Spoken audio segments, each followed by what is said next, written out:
Hi, Rigsters here, back with another IL-2 video. On this video, I'm going to show you how to taxi better in the Battle of Battle of Golden Plate DLC, the P-51D-10 Mustang.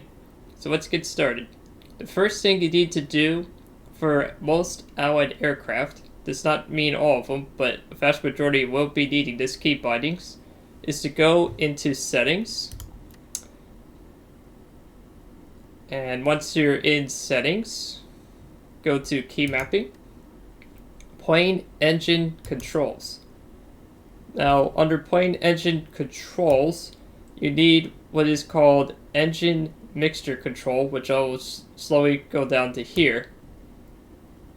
Alright, so right here, depending on your joystick, keyboard, or mouse combination, this is regardless if you have any of the following, or HOTAS, which is hands on throttle and stick, you need this function. It is absolutely critical for most allied aircraft to have mixture control. If you don't, you can't start the engine, because what this does is it tells the engine or fuel management system that they have to put more fuel into the cylinders at a various rate. That's very important. The next thing to do after you start the engine is, I'll scroll down here, is propeller RPM control. Propeller RPM control, I'm making this really simplified because they kind of do work somewhat like a internal combustion engine, but there's a lot of differences. This tells the engine part, not the propeller, but the engine part, to tell it how high you want your engine RPM to drive the propeller in relation to the engine itself. Basically meaning that, let's say we'll use the Mustang as an example. You want to set your Mustang engine RPM to say 2,500 RPM on the engine side. This is the control binding you'll need not just for the Mustang, but any other allied aircraft that has this as part of the control. That is very important for taxiing and in flight. Set that to a binding you can easily reach, because you won't be using that very frequently.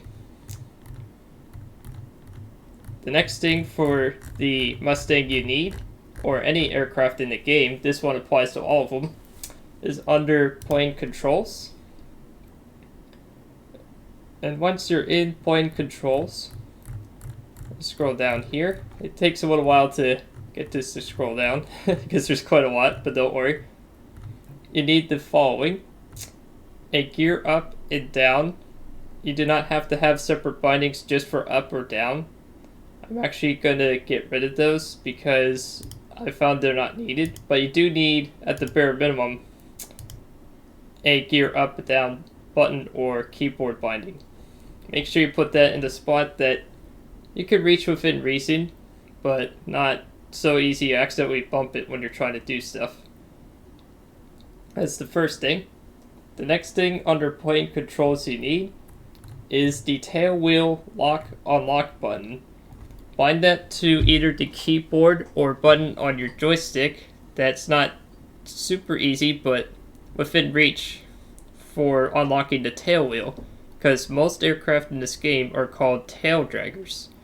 And with tail draggers, you want to make sure that you have better control on the ground when you need to swing to left or right and you can't use the brakes. So we'll move on to the next part, which is the most critical for taxiing and also safely landing, the brakes. Now you see like 4 different brakes and you're going, holy play moly, what do all these mean? Well, don't worry, it's actually not as hard as it looks. Wheel brakes in this game is all wheel stop. So what does that mean? Well, if you hit the wheel brakes, you engage the left brake and the right brake, and if the tail wheel is dragging on the ground, aka tail dragging, it also hits the brake for that as well once that's on the ground. It's also used for taxiing if you want to just do a straight stop or to slow down. left wheel brakes and right wheel brakes should also be bound, and this should be easy to reach either on the joystick or keyboard. You will be using this a lot when taxiing. What this does is some aircraft you have to hit the left and right tail brakes, or wheel brakes, sorry, I'm so used to saying tail, wheel brakes to help it turn, with the rudder in some cases too. So you have to be very coordinated with the left and right wheel brakes for certain aircraft. Some are actually more forgiving and you can just rely on pressing the button and not using the rudder.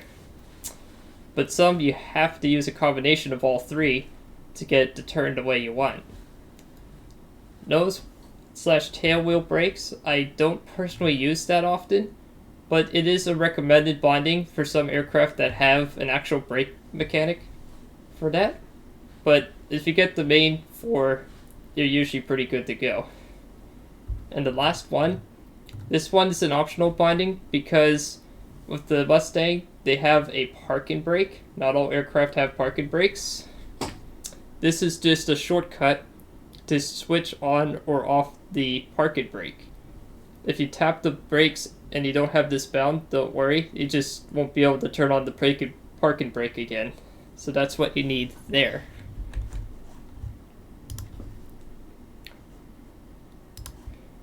Alright, and one last binding before we get started on the next part is navigation lights. It is recommended, but not mandatory, to have a key or binding for this, because what this does is it makes you light up like a Christmas tree. It allows everybody to see where you are, and is occasionally used to form formations in the air on other servers. However, this could be used against you, and enemies can find you very quickly as well.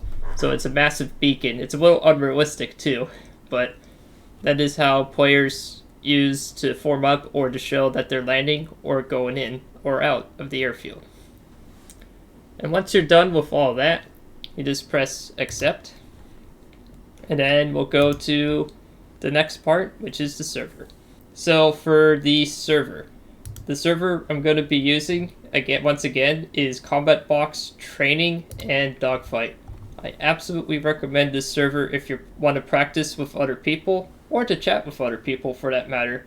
It's a very good server to learn all this, and it also has a GUI for the HUD and allows external plane view that you won't have access to on other servers, but is good for training. With this in mind, we now go to a different area that's in the same one I showed for the Funker Wolf 190 taxi video. The takeoff practice spawn when they zoom in with the mouse wheel here at 2107. And if you have Battle of Bolted Plate, you would select P-51D-10. And we'll go to its setup here.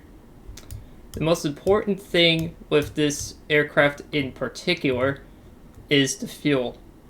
Every plane is different, as I've said with the 190 video. For this plane, do not load more than the 60s. No more than 60%. The reason being that for the Mustang, they have a fuel tank directly behind this massive bubble looking thing. It's called the canopy. They have a fuel tank near this region, near what looks like a big gate below.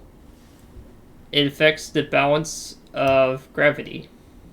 So meaning that if you try to maneuver or yank your joystick in the air, you could likely crash and burn because it's too heavy. That's the long story short of that. So make sure you do less than 60% to start out with, because it's very hard to fly more than 60s. For that, modifications, there is quite a lot of them. And when you're on a real server, such as Combat Box or Finnish Virtual Pilots PvP, I would recommend slapping on Bendix, and if you can get 150 grade fuel, this allows for more power. And optionally, this is a preference thing, I usually do more 50 cal ammo, but you do not have to do that. It's still competitive without it, but I find that helps. And with that, you hit accept, and you hit start. Now we are loaded in. So on this particular server, you are allowed F2 view, which means you can look around like this.